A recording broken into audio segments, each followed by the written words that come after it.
Mga kasernation, mga kabombo, agarang na aresto ng mga operatiba ng Datu Montawal Municipal Police Station na ang isang suspeka sa kasong pagnanakaw matapos ang mabilis na responde ng kapulisan noong Mayo 11 sa taong kasalukuyan sa barangay Pagagawan.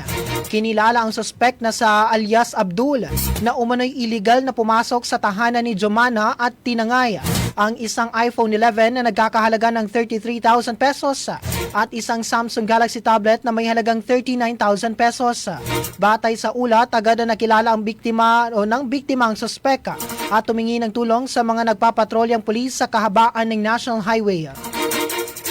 Dahil dito, mabilis na nagsagawa ng hot pursuit operation ng mga otoridad na nagresulta sa agarang pagkakadakip ng suspeka.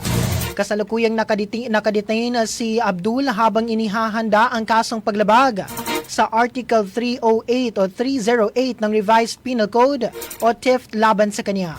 Ayon sa Maguindano del Sur Provincial Office, ipinapakita ng matagumpay na operasyong ito ang matibay na pangako ng Philippine National Police sa pagpapanatili ng kaayusan, mabilis na pagtugon sa insidente at proteksyon sa komunidad.